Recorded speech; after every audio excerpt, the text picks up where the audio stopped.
मैं वाल स्टूडेंट, आज मैं बात करने जा रहा हूं फिजिक्स के सेकेंड मॉडल सेट के बारे में जो जैक द्वारा जारी कर चुका है। उसके सोल्यूशन के बारे में जैक का चेयरमैन श्री अरविंद प्रसाद सिंह का कहना है कि क्लास 12 में 5 मॉडल सेट्स जारी करेगा और ये 5 मॉडल सेट से बच्चों को तैयारी करना है क्योंकि लगभग क्वेश्चन आपका मॉडल सेट से पूछेगा। तो इस वीडियो के माध्यम से आज आपके समक्ष MCQ के सॉल्यूशन रखने जा रहा हूं, तो कॉपी और कलम को रेडी कर लीजिए। एक एक क्वेश्चन का हम आंसर बताएंगे। चलिए फर्स्ट क्वेश्चन हम लोग पढ़ते हैं सर। सेकेंड मॉडल सेट का पृष्ठीय आवेश घनत्व के लिए मात्रक है। अब देख रहे हैं पृष्ठीय आवेश घनत्व के जो मात्रक होगा सर वो होगा कूलम पर मीटर स्क्वायर, यानी इसका आंसर होगा कूलम पर मीटर स्क्वायर, यानी ऑप्शन 3। दूसरा जो क्वेश्चन है, एक बिंदु आवेश Q को तीव्रता E के एक विद्युत क्षेत्र में रखा जाता है तो आवेश द्वारा अनुभवी बल होगा और इसका परफेक्ट आंसर जो होगा वो होगा QE। क्या होगा सर? QE। चलिए हम लोग तीसरा क्वेश्चन देख रहे हैं। जो तीसरा क्वेश्चन आप देख रहे हैं, किसी संघनित में संचित ऊर्जा के लिए निम्नलिखित में कौन सा संबंध गलत है। यहाँ पे आप देखेंगे कि ऑप्शन एक जो है Q²/2C, 1/2Q भी, 1/2C भी, ये तीनों सही है, लेकिन ऑप्शन 3 जो है ए नहीं आता है, यानी ये गलत है, 1/2C भी, यानी हम लोग का आंसर होगा ऑप्शन 3, 1/2C भी। चलिए अगला क्वेश्चन हम लोग पढ़ते हैं। विद्युत धारा में ओम के नियम का पालन किया जाता है सभी द्वारा। नहीं सर, सभी द्वारा नहीं, चूंकि हम पढ़ते हैं कि ओम का नियम जो होगा वो धातु में ही लागू होगा, अर्थात इसका आंसर हो जाएगा 4 का 2, यानी धातु। अगला क्वेश्चन हम लोग पढ़ते हैं। 3.2 एम्पियर की धारा एक कंडक्टर में बह रही है, प्रति सेकंड बहने वाले इलेक्ट्रॉन की संख्या क्या होगा।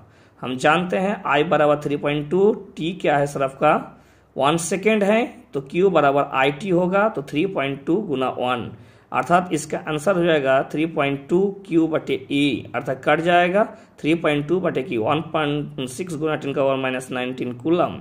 इसको काटेंगे तो इसका ऑप्शन आएगा सर आपका 2 गुना 10⁻19, यानी 5 का आंसर होगा 1। अगला हम बात करते हैं वेस्ट इंडीज ब्रिज किससे मापने के लिए प्रयोग किया जाता है। आप जानते हैं वेस्ट इंडीज जो ब्रिज होता है वो दोनों उच्च प्रतिरोध एवं कम प्रतिरोध को मापने के लिए, अर्थात 6 का आंसर होगा 3। चलिए हम लोग देखते हैं क्वेश्चन नंबर 7।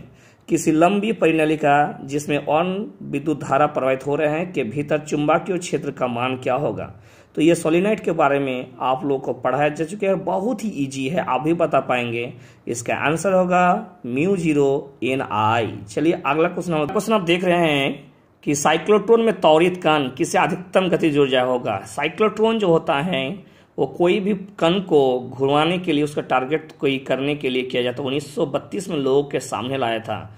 तो इसका आंसर जो होगा ऑप्शन Q² B² R²/2m, यानी आपका 8 का ऑप्शन होगा 4। आप तैयार हो जाइए और इसका आंसर लिख लीजिए, आपको मदद आ सकता है और परीक्षा में भी पूछ सकते हैं। चलिए हम देखते हैं हेनरी इकाई होता है, ये तो बहुत ही ईजी है। ये सेल्फ इंडक्शन का भी होता है सर, म्यूचुअल इंडक्शन का भी होता है, यानी इसका आंसर हो जाएगा 9 का 3, यानी दोनों। आइए हम लोग देखते हैं कि भारत में जनरेटरों के लिए घूर्णन की आवृत्ति जो होता है हमारे इंडिया में वह होता है 50 Hz, यानी हर्ट्ज। और 11 नंबर क्वेश्चन देखिए, बहुत ही ईजी है, जो आप लोग पढ़ चुके हैं। The angle of the minimum deviation for the prism of the reflective index mu, इसका आंसर होगा A ब्रैकेट μ-1, यानी 11 का ऑप्शन होगा 2। चलिए हम लोग कंपाउंड माइक्रोस्कोप जो इस साल के लिए सबसे बेहतरीन और बहुत ही इंपॉर्टेंट क्वेश्चन है उसके बारे में एक क्वेश्चन आए हुए हैं कि संयुक्त सूक्ष्मदर्शी में अभिदर्शक में नेत्रिका के बीच बनने वाला प्रतिबिंब वास्तविक, उल्टा और आवर्धित, यानी बड़ा होगा। आप देखे थे बहुत बड़ा होता है। चलिए 12 का आंसर होगा 3। और 13 नंबर का होगा सर आपका निम्न में से कौन सा घटनाएं प्रकाश की कण प्रकृति को स्थापित करते हैं। तो फोटो इलेक्ट्रिक इफेक्ट, आप आइंस्टीन का जब पढ़े थे फोटो इलेक्ट्रिक इफेक्ट, यानी अर्थात 13 का आंसर होगा आपका 4। चलिए क्वेश्चन नंबर 15 आप पढ़ रहे हैं। दो प्रकाश तरंगों की तीव्रता का अनुपात 16:9 है, वही व्यतिक्रम पैटर्न में अधिकतम और न्यूनतम तीव्रता का अनुपात क्या होगा। और जब पढ़ेंगे आई मैक्स बटे आई मिनिमम 16/9 है, वही A1 का स्क्वायर बाई A2, तो I1 + 1 का स्क्वायर I2 - 1 का स्क्वायर, इसका वर्ग करेंगे तो आएगा 49:1, अर्थात 14 का आंसर हो जाएगा 2। चलिए 15 नंबर बहुत ही ईजी है, ये डी ब्रोगली से है। आप जानते हैं फर्टिलिटी इक्वेशन जब पढ़े थे, फर्टिलिटी इफेक्ट जब पढ़ते हैं कि ध्रुव तरंगी तरंगधर्ष क्या हो जाएगा, तो लेमडा बराबर H/P, जहाँ पे H है प्लांक कांस्टेंट। चलिए अगला हम लोग बात करते हैं सर, यानी 15 का 1 हो जाएगा आंसर। 16 नंबर है, एक नाभिक की स्थिरता तय की जाती है बंधन ऊर्जा द्वारा या बंधन ऊर्जा के प्रतिनिधिकरण द्वारा या प्रोटॉन की संख्या द्वारा। इसमें आंसर हो जाएगा सर आपका न्यूट्रॉन्स की संख्या द्वारा, यानी 16 का आंसर हो जाएगा 4।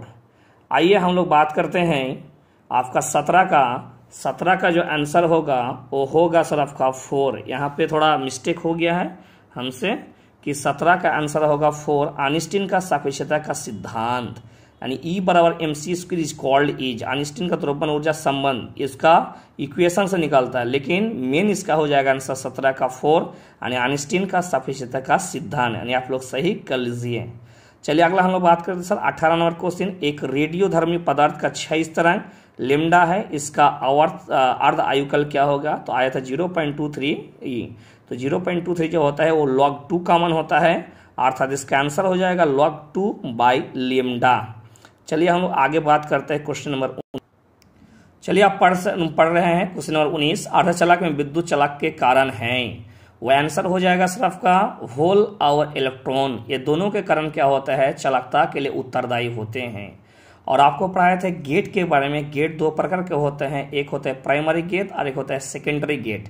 तो एक तर्क गेट में आउटपुट की संख्या है, हमेशा आउटपुट एक ही होता है, इनपुट चाहे बहुत होगा लेकिन आउटपुट एक ही होगा। इस तरह से हम लोग का 20 का MCQ सोल्यूशन हो गया। अब हम लोग देखते हैं सर आगे फिल इन द ब्लैंक्स। आज देखते हैं बहुत ही इजी क्वेश्चन आपका, धरिता का SI मात्रा जो होता है वो होता है फ्रॉड। 22 नंबर में देखते हैं हम लोग क्या होगा, प्रति सेकेंड प्रति एकांक प्रवाहित अभिलंब क्षेत्रफल से धारा आवेश की मात्रा हो जाएगा यहाँ पे धारा घनत्व, यानी करंट डेंसिटी हो जाएगा 22 का धारा घनत्व। 23 नंबर आप देख रहे हैं बहुत ही जी, त्रिज्या R की वृत्ताकार कुंडली जिसमें I धारा प्रवाहित हो रही है के केंद्र पर चुंबकीय क्षेत्र का मान हो जाएगा μ0I/2R। अगला हम लोग देख रहे हैं सर, फ्राइडे द्वारा निष्पादित व्यंजक में ऋण चिन्ह के नियम का घोतक है, ये लेंज का नियम का है, नॉट ए बायो सपोर्ट। ये क्या हो जाएगा सर आपका लेंज का नियम से, ये बायो सपोर्ट से नहीं होगा सर। 25 देखता है आइंस्टीन का प्रकाश विद्युत समीकरण में कौन नियम का पालन करते हैं, तो द्रव्यमान संरक्षण नहीं बल्कि इसका आंसर हो जाएगा सर आपका ऊर्जा संरक्षण, इसका आंसर हो जाएगा ऊर्जा संरक्षण। 26 हम लोग देखते हैं सर, नभिक और इसके अवयवों के द्रव्यमान का अंतर हमेशा हो जाएगा सर द्रव्यमान क्षति।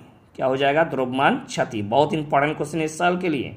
और लास्ट क्वेश्चन हम लोग देख रहे हैं सर आपका, लास्ट क्वेश्चन आप देख रहे हैं, वंचित अशुद्धियों को किसी शुद्ध अर्धचालक में मिश्रित करना, आंसर होता है सर डोपिंग। क्या होता है सर आपका डोपिंग, मिलाने की प्रक्रिया को कहते हैं डोपिंग।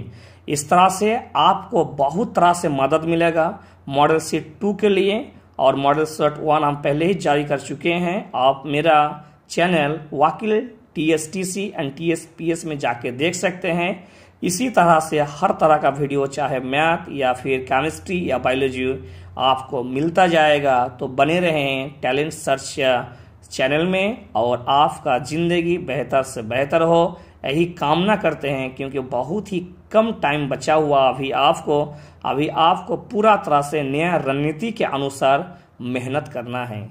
क्योंकि आप जानते हैं इस बार क्वेश्चन पैटर्न अलग है, जिस तरह से तैयारी आप पहले करते थे बच्चे, उसी तरह से करेंगे तो सफल नहीं होंगे। ये इंसान को जो दिखता है वही बिकता है, आपको हर हाल में मेहनत करना ही।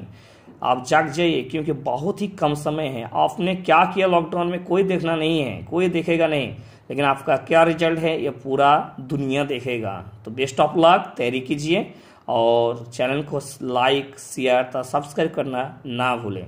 खास करके मेरा जितना भी टैलेंट सर्च ट्यूशन सेंटर के विद्यार्थीगण हैं, उस अनुरोध है कि इस चैनल को जितना लाइक शेयर और सब्सक्राइब कर सकते हैं, यह आप सबका फायदा होगा, क्योंकि आप लोगों के लिए ही बना गया है। थैंक यू वेरी मच, धन्यवाद।